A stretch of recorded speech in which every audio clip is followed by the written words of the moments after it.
NLP의 발전.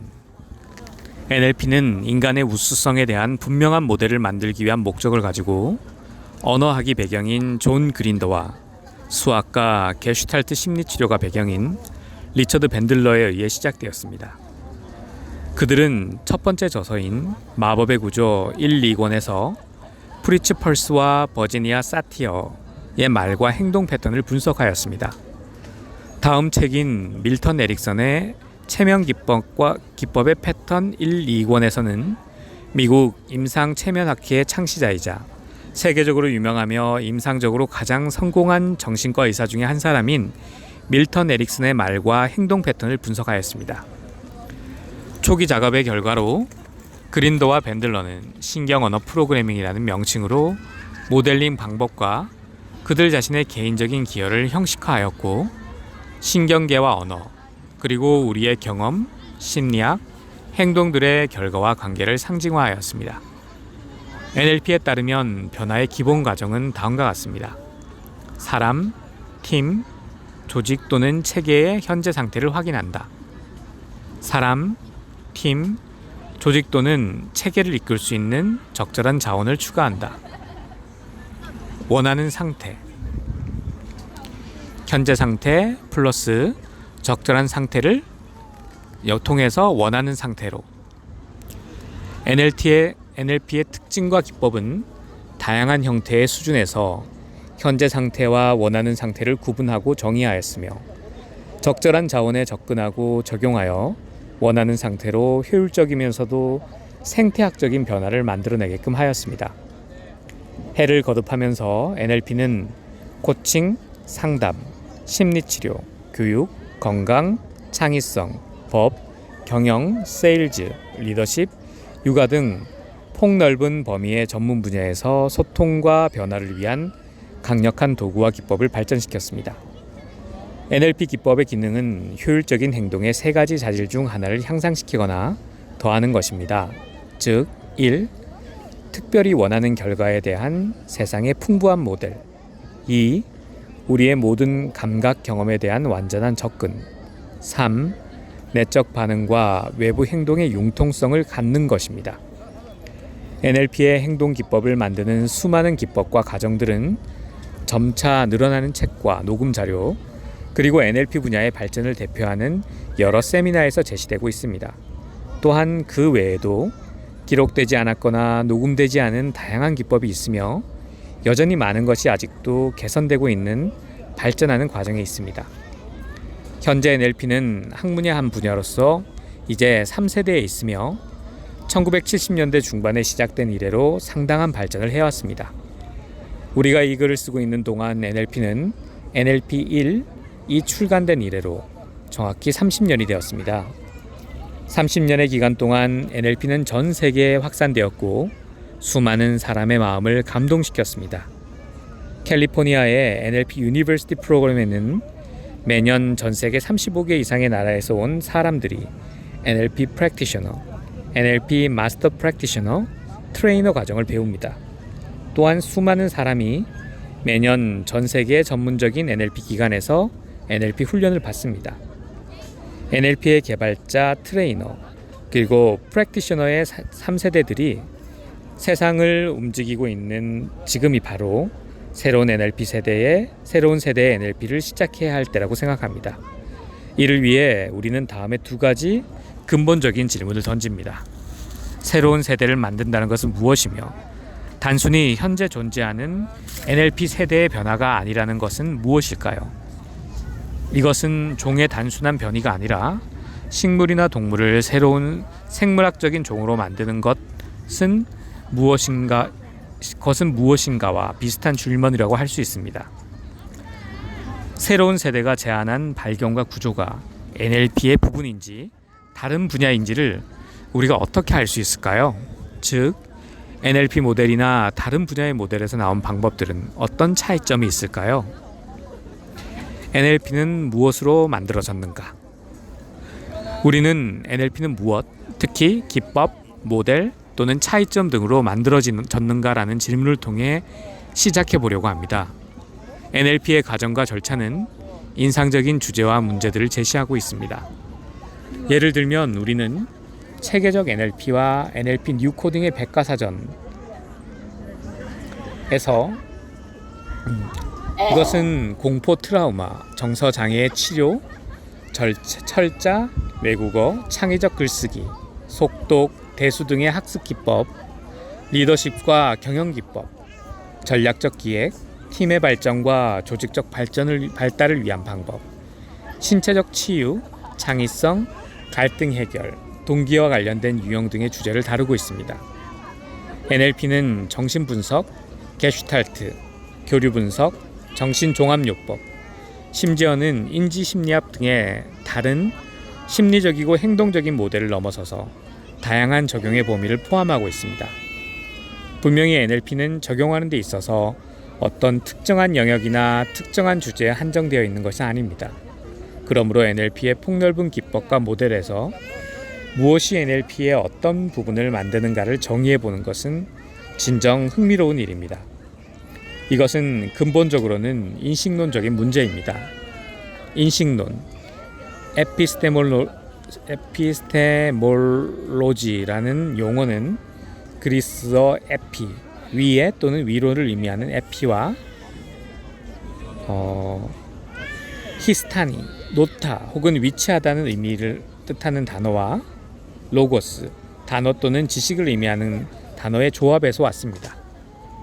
즉, 우리의 지식을 두는 것 위에 있는 것을 의미합니다. 인식론은 다른 모든 지식의 기초가 되고 그것을 생성해내는 특징과 가정의 근본적인 체계입니다. 그레고리 베이트스는 인식론을 다음과 같이 정의했습니다. 인식론은 지식의 기원에 대한 역사입니다. 다시 말하자면 당신이 알고 있는 것을 어떻게 당신이 아는가에 대한 것입니다. 인식론은 우리가 무엇을 알 수 있는가, 그리고 알고 있다고 생각하는 것을 어떻게 알게 되는가에 대한 질문으로 시작하면서 어떻게 우리는 어떤 것이든 알고 있는가의 질문으로 옮겨갑니다. 베이트스는 계속해서 다음과 같이 말했습니다. 철학자들은 두 가지의 종류의 문제를 인식하고 구분하였습니다. 첫 번째 문제는 사물이 어떻게 생겨나는가, 사람은 누구인가, 어떤 종류의 세상인가입니다. 이것은 바로 존재론, 온톨로지의 문제입니다. 두 번째 문제는 우리가 어떤 것을 어떻게 아는가이며 보다 구체적으로는 어떤 유형의 세상인지를 우리가 어떻게 아는가, 그리고 이러한 문제의 뭔가를 아니면 아마도 아무것도 알 수 있는 우리는 어떤 종류의 창조물인가에 대한 문제입니다. 이것이 바로 인식론의 문제입니다.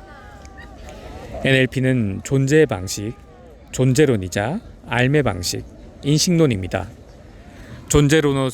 존재론으로서의 NLP의 핵심은 의사소통, 선택, 변화, 그리고 우리의 행동 이면에 있는 의도에 대한 근본적인 전제입니다. 인식론으로서의 NLP의 중심에는 인식, 호기심을 통하여 세상에 대한 우리의 지도를 지속적으로 확장하고 풍부하게 하는 과정이자 복합적인 관점과 기법을 통합하는 능력인 모델링이 있습니다. NLP의 존재론과 인식론은 모두 지도는 영토가 아니다라는 전제와 함께 시작되었습니다. NLP는 어떤 하나의 지도가 다른 지도보다 더 사실적이거나 실제적인 것은 아니라고 가르치지만 지금의 한계를 넘어서서 당신의 능력을 발전시키기 위한 당신의 역량은 선택 가능한 범위를 최대로 허용하는 지도를 갖는 기능에 있습니다. 따라서 NLP는 내재적으로 경직되었다기보다는 포괄성을 장려합니다. 이미 입증된 것처럼 NLP는 지금 연구하고 있는 주관적인 경험들의 내용에 대한 것이 아닙니다. 주관적인 경험이 어떤 식으로 연구되고 표상되는가가 NLP 인식론의 입장입니다. 시간이 흐르면서 몇몇 NLP 프랙티셔너는 심지어 트레이너들도 영성, 사랑, 과거 삶의 윤회가 NLP의 주제가 아니라고 주장하였습니다. 그러나 한편으로는 이러한 주제들은 분명히 많은 사람의 주관적인 경험과 강력하게 연결되고 공유되어 있습니다. 주관적인 경험으로서 이것은 모두 분명히 NLP의 연구 분야입니다. 언어의 어떤 형태가 언어학, 언어에 대한 연구와 연관이 있는 것처럼 주관적인 경험의 어떤 형태도 NLP와 관련이 있습니다. 물론 NLP는 이러한 주관적인 경험의 특정 내용에 대해서나 객관적으로 사실인지 아닌지에 대해서는 관심을 두지 않습니다. NLP에서 연구되는 질문은 사람들은 이러한 주관적 현상을 다른 주관적 현상과 어떻게 다르게 경험하는가? 이러한 주관적인 경험은 어떤 결과들을 만들어내는가? 자원적이거나 문제적인 반응과 대응을 만들어내는가? 이러한 경험의 구조가 성공적인 수행을 돕는가 아니면 방해하는가? 이러한 경험과의 관계가 개인적인 만족감을 증진시키는가 아니면 감소시키는가? 우리가 경험하는 방법이 우리에게 더 많은 선택을 하도록 강화하는가 아니면 무력감과 의존감을 만들어내는가 일 것입니다. 다시 말해 만일 NLP 프랙티셔너나 코치가 과거의 삶 경험에 대해 이야기하는 사람과 작업하고 있다면 그는 내담다 경험의 타당성을 가지고 논쟁하지 않습니다. 오히려 NLP 프랙티셔너는 특정한 주관적인 경험의 구조와 결과에 대해 호기심을 갖고 그것이 내담자의 주관적인 세상 모델에 어떻게 맞추어져 있는지에 관심을 둘 것입니다. 밴들로와 그린더는 초창기부터 NLP가 단지 인간 행동의 또 다른 모델이 아니라 메타 모델이라고 주장하였습니다. 즉 NLP는 인간이 어떻게 그들의 세상 모델을 만드는가에 대한 모델입니다. 무엇이 NLP에 속하는지 아닌지를 결정하는 것은 내용이 아니라 어떻게 학습되는가에 대한 접근과 결과의 구조가 어떻게 구성되는가에 대한 형태에 있습니다. 궁극적으로 주관적인 경험의 어떤 영역이 연구되는가와 상관없이 NLP는 감각 표상, 이미지, 소리, 느낌에 대한 감각 등과 언어 패턴, 그리고 생리학과 관련된 특별한 차이와 단계로 구조나 과정을 세분화합니다. NLP에서 가장 중요한 차이점과 형태는 인간을 구성하는 이러한 세 가지 양상의 결합으로 만들어진다는 데 있습니다.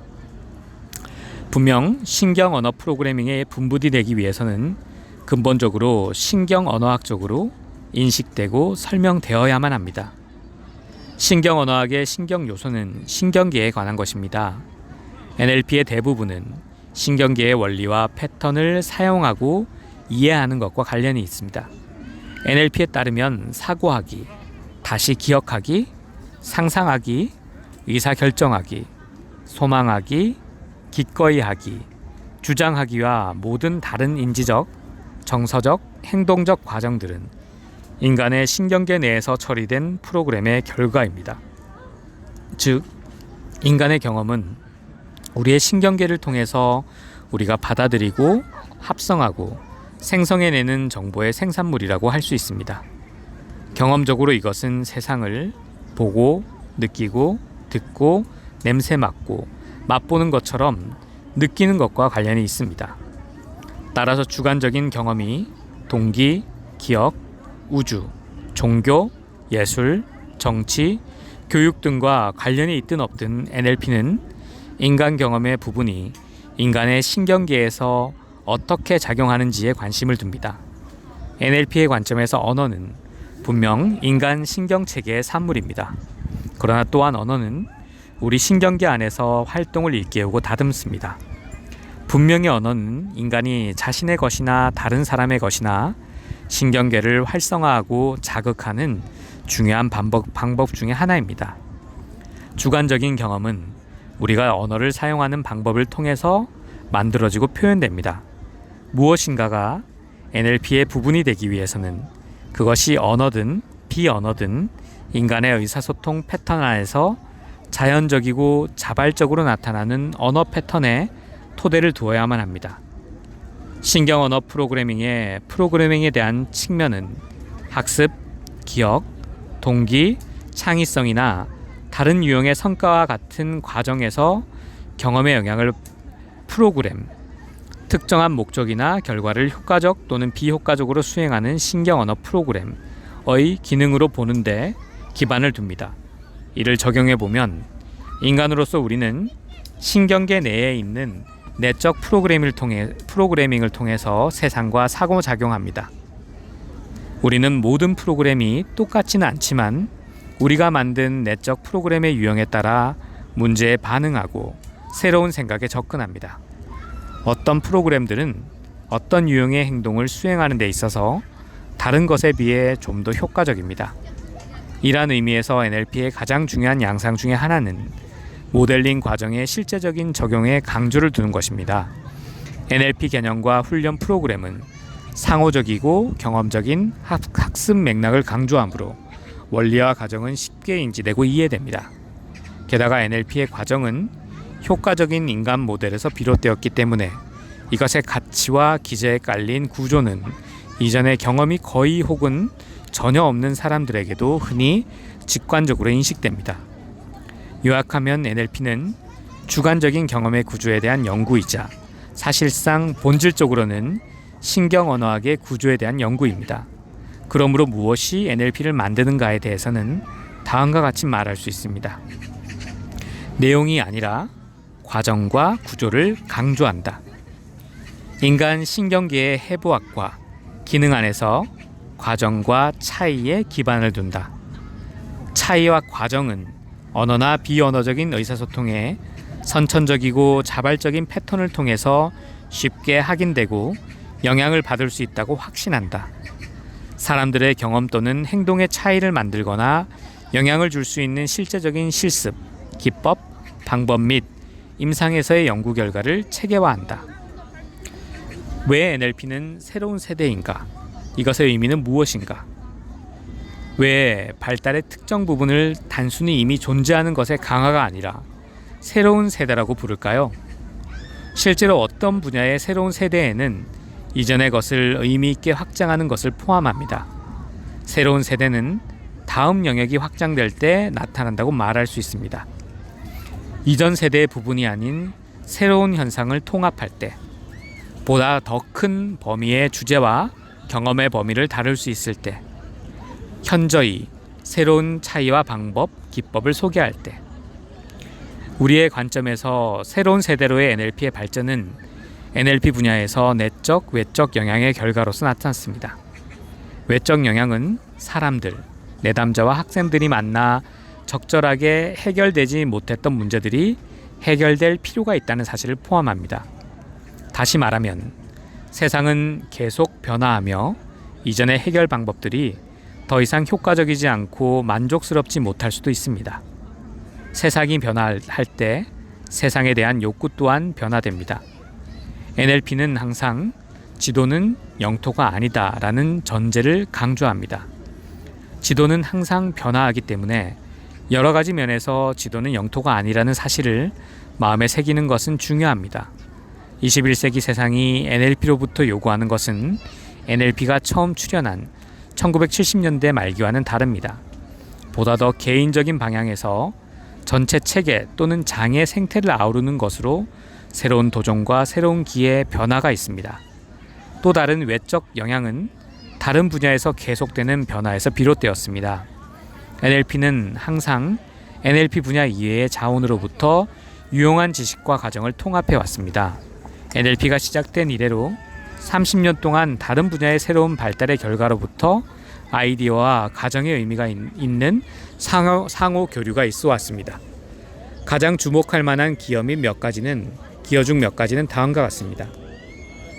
스티븐 길리건, 자아관계와 생성자아, 가브리엘 로스, 5 리듬 운동 연습, 리처드 모스, 자각을 통한 의식적인 살아있기 그리고 변화, 켄 윌버, 통합 연구, 유진 젠드린, 초점 맞추기, 존 웨루드, 깨달음의 심리학, 버트 헬링거, 가족 세우기, 하빌 핸드릭스, 관계 패러다임 및 이마고 치료, 도널드 앱스타인, 네트워크 청수 분석, 신체 호흡 통합, 루퍼트 쉘드레이크, 형태장, 티모시 게르웨이, 코칭의 내부 게임, 캐롤 피어슨, 원형 심리학. 또한 NLP 차세대의 많은 아이디어와 과정은 NLP 첫 세대의 다양한 원리와 기법에 대한 원래의 모델로서 역할을 했던 개인의 기여를 심도 있게 재검토하는 것으로부터 출현하였습니다. 밀턴 에릭슨, 내면 몰입 치료, 버지니아 사티어 가족치료, 프리츠 펄스 게슈탈트 치료, 그레고리 베이트슨 체계이론과 체계적 치료. NLP는 NLP 임상에 참여하는 다양한 배경의 새로운 사람들에 의해 도입된 혁신을 통해 개발자와 프랙티셔너의 성장과 변화 같은 내적 영향의 결과로서도 변화하였습니다. 예를 들면 초기의 NLP 프랙티셔너들은 주로 심리학자와 치료사였습니다. 오늘날은 코칭, 경영, 목회, 예술, 오락, 조직 발달, 교육, 법조계와 같은 다양한 직업에 종사하는 사람들이 NLP 프로그램과 세미나에 참가합니다. NLP의 발전에 대한 또 다른 내적 영향은 성공 요인 또는 차이를 만드는 차이, 즉 부족한 성과 대 보통의 성과, 보통의 성과 대 좋은 성과, 좋은 성과 대 지속적으로 훌륭한 성과가 무엇인지를 찾는 모델링의 꾸준한 실습을 통한 것이었습니다. 초기부터 NLP의 정신과 생성의 동력은 우수성에 대한 모델링을 만드는 호기심과 모험이었습니다. NLP의 공동 창시자인 리처드 밴들러는 NLP는 지나간 자리에 남겨진 기법의 흔적이 아니라 태도입니다 라고 말했습니다. NLP의 공동 창시자인 존 그린더는 당신이 어떻게 모델링 하는지를 모른다면 정말로 NLP를 할 줄 모르는 것이다 라고 하였습니다. 사실 NLP의 시작부터 밴들러와 그린더는 그들 자신을 모델링하는 사람으로 일컬어 왔습니다. 그러므로 NLP의 유산과 미래는 언제나 모델링의 과정에 있어 왔으며 이것이 NLP 분야가 스스로 성장하고 채워지며 풍요로워지는 기본 기제입니다. 계속 진행되고 있는 모델링 과정의 적용으로 인해 NLP 개발자와 프랙티셔너들은 NLP 적용의 범위를 강화하고 확장하였습니다. NLP는 항상 주관적인 경험의 구조에 대한 연구에 기여해 왔습니다. NLP 초기에는 주로 인간의 행동에 영향을 미치는 환경적, 행동적, 인지적 요인에 초점을 두었습니다. 시간이 지나면서 새로운 현생의 모델링은 신념, 가치, 정체성, 그리고 더 큰 체계 역동과 같은 다른 수준의 요인을 포함하기 위해 NLP의 적용과 NLP 기반을 확장하였습니다. NLP는 세상과 사람들의 변화에 지속적으로 반응하였죠. 모델이 되는 새로운 인간 현상이 있는 한 NLP의 범위는 확장될 것이며 그에 따라 새로운 세대를 창조하기 위한 새로운 방법과 모델이 나타날 것입니다. NLP의 1세대와 2세대는 무엇인가? 우리는 밴들러와 그린더가 탁월한 치료사에 대한 연구로부터 개발한 NLP의 첫 모델을 NLP 1세대라고 생각합니다. 초기 NLP 적용은 거의 전적으로 개인에게 초점을 맞춘 1대1 적용이었습니다. NLP 1세대는 치료사가 내담자를 위해 무엇이 최고인지를 알고 있다는 치료적 관계를 전제로 합니다. 일반적으로 NLP는 사람이 다른 사람에게 했던 어떤 것으로 간주되었습니다. 대부분의 1세대의 방법과 기술은 행동과 능력 수준에서 문제를 해결하는 데 초점을 두었습니다. 주로 인지 마인드에 초점이 맞추어져 있었습니다. 사실 NLP 1권은 거의 전적으로 인지적 전략에 초점을 둡니다. NLP 1세대의 주요한 차이와 기법은 다음을 포함합니다. 메타 모델, 즉 정밀 모델의 언어 패턴, 표상 체계와 내축, 종속 모형, 안구 접근 단서, 앵커링, 6단계 리프레이밍, 개인사 전환, 시각적 스쿼시, VK 관조 기법, 새로운 행동 생성자, 은유와 체면 언어 패턴의 밀턴 모델. 이것이 지속적으로 NLP의 초석이자 기반이 되는 유용하고 강력한 특징이자 모델이며 틀입니다. 우리의 관점에서 NLP 2세대는 1980년대 말쯤 중반에 나타나기 시작하였고 치료적 맥락을 넘어서서 다른 이슈들을 아우르며 확장되었습니다. NLP 2세대는 여전히 개인에게 초점을 두면서 자신과 다른 사람들 간의 관계를 강조했고 경영, 협상, 세일즈, 교육과 건강 등의 응용 분야를 포함하면서 영역을 확장시켰습니다. NLP의 기법들 또한 신념, 가치, 그리고 메타 프로그램과 같은 고차원적인 수준의 문제들을 포함하면서 확장하였습니다. NLP 2세대 기법들은 시간선, 신경 논리적 수준들과 지각적 입장과 같은 새로운 특징의 사용도 통합시켰습니다. NLP 2세대에서 나타나는 다른 주요한 특징과 기법은 다음을 포함합니다. 입술 패턴 책략, 공간 분리와 정신 지리학, 메타미러, 신념 변화의 절차, 상상하기 전략과 천재들의 전략, 재각인하기, 갈등 신념의 통합, 신경 논리적 수준의 설정. 다른 2세대의 발달에는 마이클 홀의 메타 상태, 리차드 밴들러의 인체공학의 디자인, 존 그린더와 주디스 디로지어의 NLP의 뉴 코드가 포함됩니다. NLP 3세대를 만드는 차이는 무엇인가?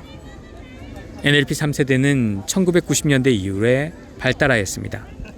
NLP 3세대의 응용은 정체성, 비전, 그리고 미션 등과 같은 고차원적인 주제에 생성적이고 체계적인 초점을 두었습니다.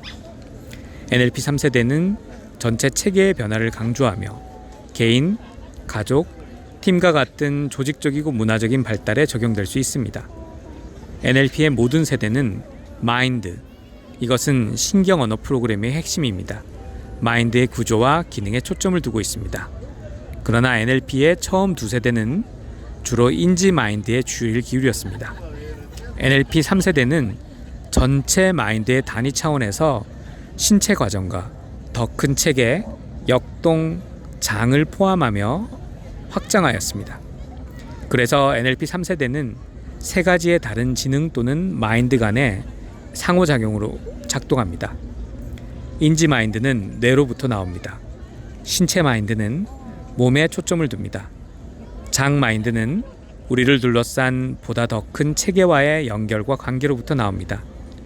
NLP 3세대는 좀 더 심도 있고 좀 더 다차원적인 지능을 만들기 위해 이러한 세 가지의 마인드 간의 균형과 배열의 유기적 관계를 발전시키고 유지시키는 것을 열망하고 있습니다. NLP 3세대 기법은 신체 중심에 집중하고 사람들 안에 더 큰 전체성의 발달을 지지하며 우리를 둘러싼 더 큰 체계, 집단 지능의 지혜와 지도의 관계를 통해 연결됩니다. NLP 3세대 기법은 자기 조직, 원형, 그리고 더 큰 체계의 일부가 되는 감각 느낌인 4차 입장의 원리를 통합합니다. NLP 3세대의 실제화 과정에는 다음이 포함됩니다. 중심 잡기, 내부 게임과 당신의 우수성의 내적 영역 찾기, 장 열기, 생성적 변화, 어려운 감정 다루기, 원형 에너지를 통합하기, 영웅의 여정과 변화의 원형, 신념의 다리를 만들면서 신념의 장벽을 변화시키기, 집단지능과 생성적 협력을 만들기 위한 기법. 또한 NLP 3세대에는 NLP 초기 세대에 의해 적용된 것에 다른 틀과 가치를 더하며 다음과 같은 주제에 좀 더 초점을 둡니다. 생성과 권한위임, 연결과 관계, 미학과 조화, 목적과 변형. 예를 들면 NLP 초기 세대는 명확성, 기법, 실용성을 크게 강조했습니다. NLP 3세대는 그 초점을 유지하면서 미와 미학의 특성과 원리를 통합하였습니다. 미학은 미의 본성, 창조, 감상과 관련된 철학의 한 분야입니다. NLP 3세대는 우리 자신, 가족, 직장, 공동체, 인류와 관련하여 새롭고 더 광범위한 관점에 자연스럽고 기쁘고 힘을 주는 것에 중요성을 두고 있습니다. 미와 미학은 NLP의 기술적 도구와 기법의 균형입니다. NLP의 이러한 두 가지 면과 함께 더 큰 마인드의 단위와 마인드의 반대 부분과의 깊은 관계 촉진을 통해 지혜를 위한 자극을 제공합니다. 순수하게 NLP의 기법적인 양상의 이러한 확장 안에서 우리는 신체, 은유, 상징, 의식, 장의 영역으로 자연스럽게 나아갑니다. 어떤 새로운 세대가 나타날 때처럼 성장과 방향의 씨앗도 존재하는 영역과 공동체의 유산 안에서 만들어집니다. NLP 3세대의 정신은 초창기의 영역 안에 이미 내포되어 있었습니다. 그 정신은 시간이 지나면서 밀턴 에릭슨의 관계적 지혜, 버지니아 사티어의 가족 세우기, 프리츠 펄스의 현재 순간에 집중하기, 은유와 상징의 사용에서 드러납니다. 또한 이것은 모델링에 기반해 알지 못하는 상태의 형태로 존재해 왔습니다. NLP 3세대는 실용적으로 무엇을 의미하는가? NLP 3세대의 적용은 NLP가 초창기부터 경험을 중심으로 문제 해결의 방법을 찾았던 것처럼 근본적으로 체험적 휴리스틱입니다. 사실 그리스어 휴리스카이는 발견하다를 의미합니다. 체험적인 방법은 사람들이 그들 스스로 무언가를 발견하고 배울 수 있는 방법입니다. NLP 3세대에서 이것은 다음의 6가지 기본적인 절차를 통해 이루어집니다. 1. 자각을 증진시키기. 2. 모델링의 핵심 요소들. 3. 진행되고 있는 핵심 요소들의 수준을 조정하기. 4. 더 적절하거나 최적의 표현으로 핵심 요소들을 측정하기. 5. 핵심 요소들의 최적 가치를 앵커링하기. 6. 핵심 요소들에서 수정된 선택을 탐색하기. 문제 해결에 대한 이러한 과정은 보통 다음의 순서로 적용됩니다. 1. 현재의 문제 상태나 상황을 만들거나 기여하는 신경언어 프로그래밍에 새로운 알아차림을 가져옵니다. 여기에는 감정과 행동 프로그램의 결과뿐만 아니라 좀 더 심도 있는 인지적, 신체적 구조의 알아차림이 포함됩니다. 2. 성공과 실패의 다른 참조 경험에 대한 현재 상태 혹은 상황의 프로그래밍이나 구조를 비교함으로써 핵심 요소나 차이를 만드는 차이점을 모델링하거나 정의할 수 있게 됩니다. 3. 현재 상태 또는 상황을 만들거나 기여하는 핵심 요소가 확인되고 나면 다음 단계는 이러한 요소, 물질적, 언어적, 인지적, 신체적 등의 강도나 행동의 진행 수준을 조정하는 것입니다. 이것은 각 요소의 표현의 상대적 규모에 대한 평가를 포함합니다. 4.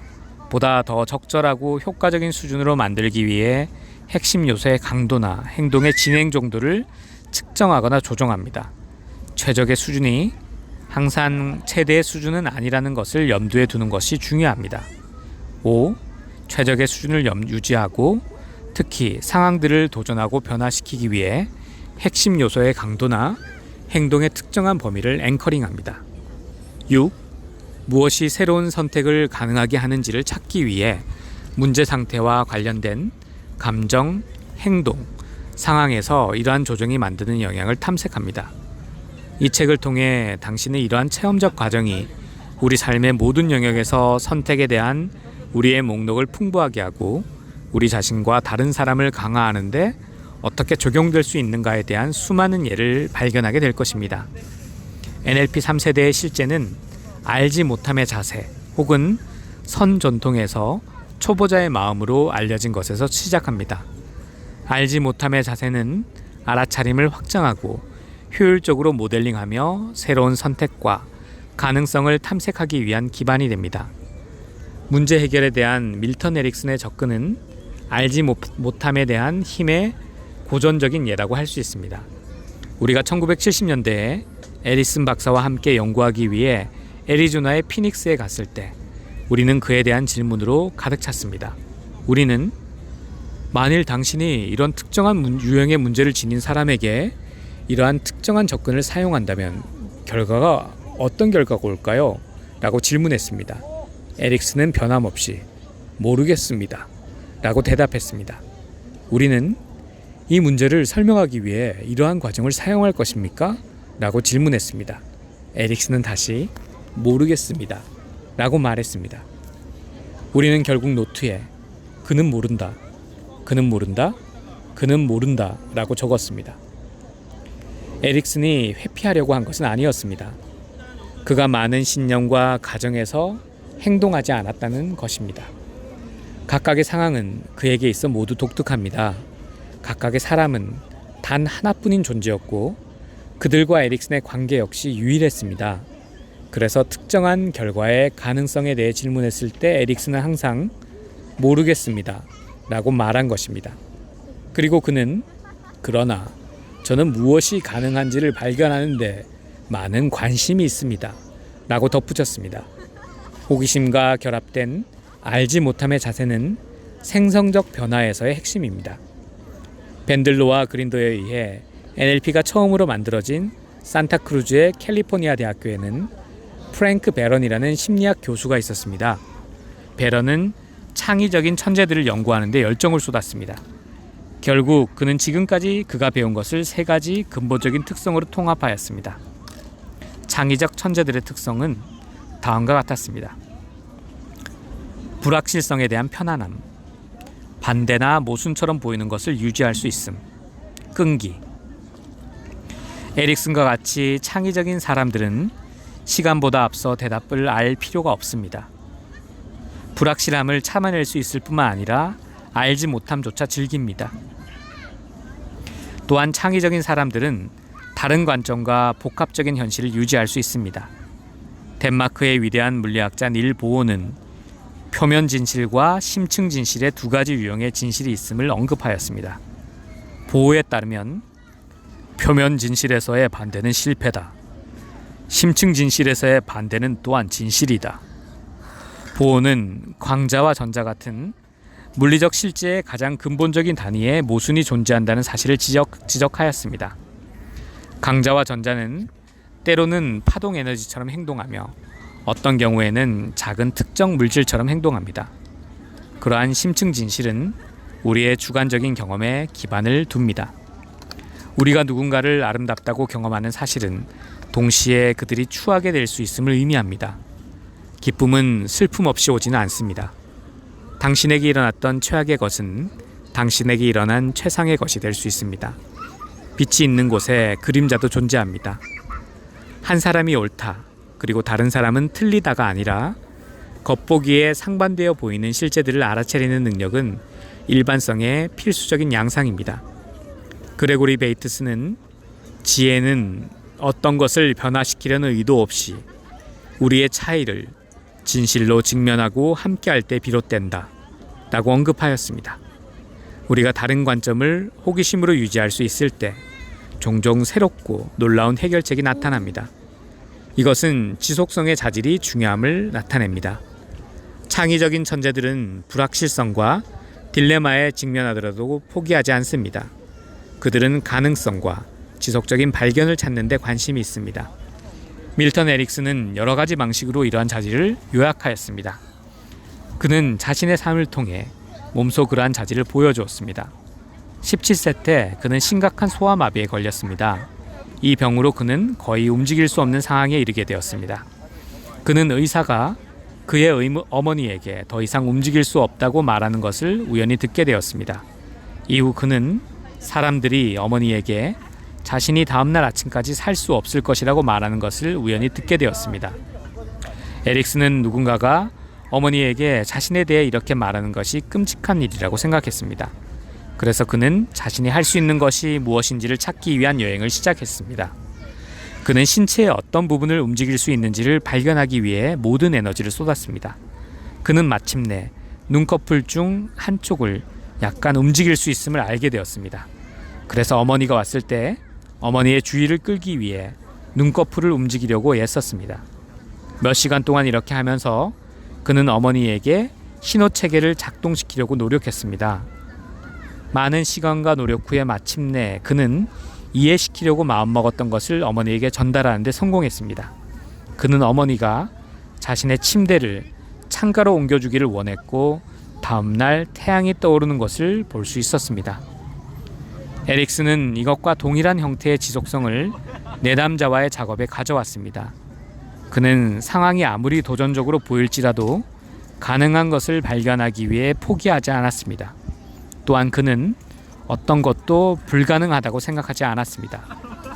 초보자의 마음, 알지 못함, 호기심, 지속성의 결합은 NLP 3세대 임상의 핵심입니다. 다음 장에서 우리는 이러한 모든 능력이 어떻게 우리 삶에서 의미 있는 차이를 만들 수 있는가를 알게 될 것이고, 우리는 다른 사람들의 삶에서 차이를 만들도록 도울 것입니다. 감사합니다.